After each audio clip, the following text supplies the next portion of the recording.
Hi, welcome back. So on today's episode, um, I'm going to show you something that an issue that I had with the kitchen ceiling. But I think I've now resolved the issue. So what I'm talking about is that ceiling over there. That is a flat roof, and there is nothing else above that roof. So therefore, this was classified as a cold roof. There are warm roofs and there are cold roofs. A warm roof is where what you see, that exact same roof, but the insulation for the roof would be above that plywood or any wood that you see. It'll be above, so it'll be literally outside of the roof space, and then it will be resealed on top with some other kind of either plywood or whatever.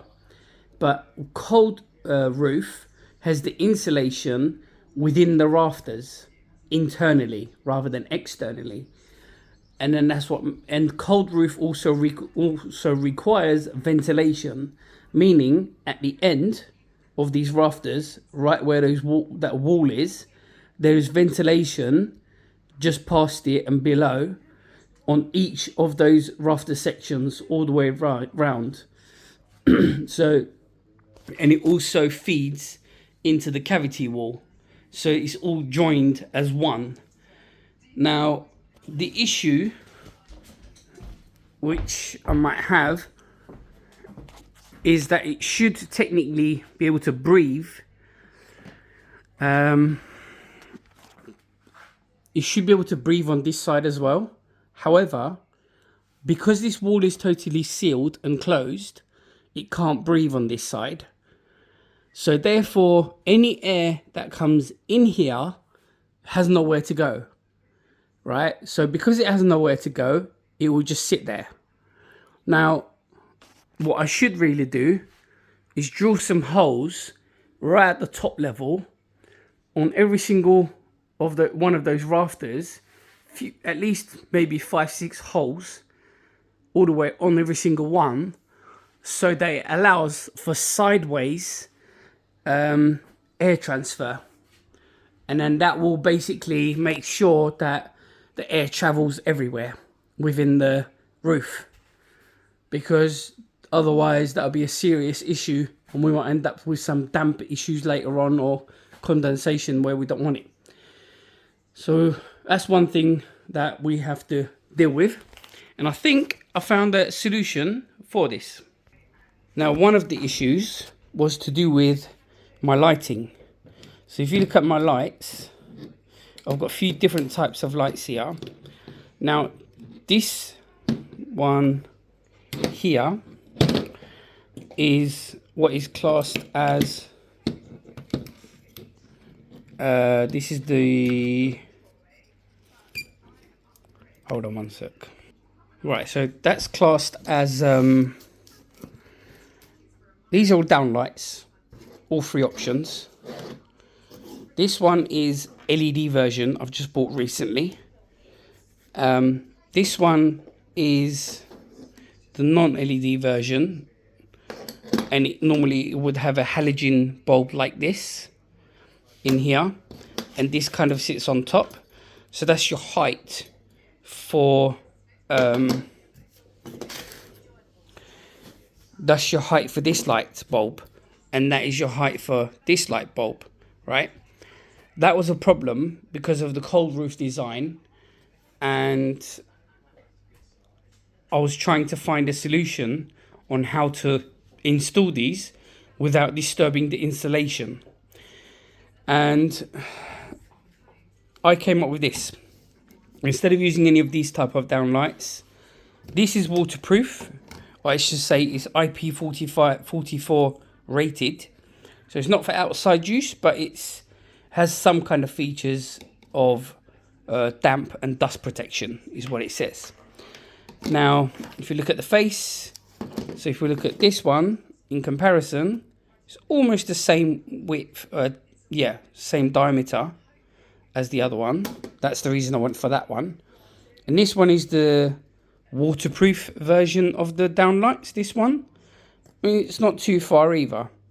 So what I'll be doing is I'll be installing these on that roof over there, on the cold roof, so that I won't be losing much depth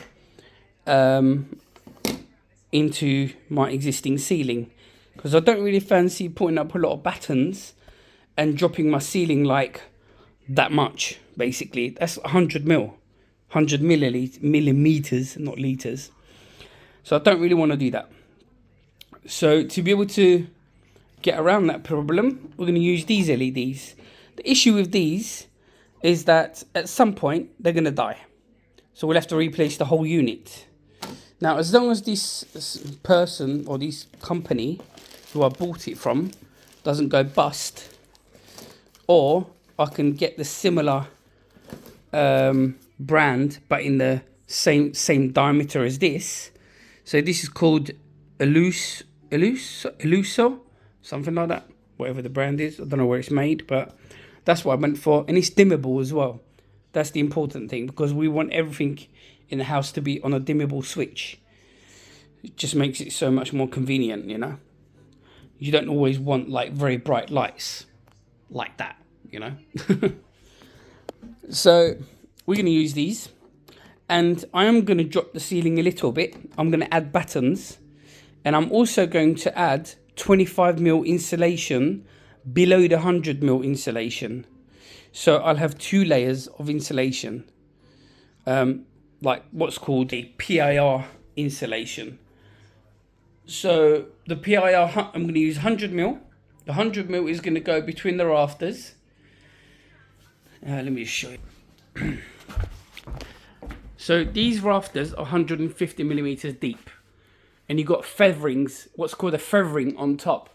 So if you have a look up there, you'll see there's a gap of about that much timber above the main joists. That's called a feathering.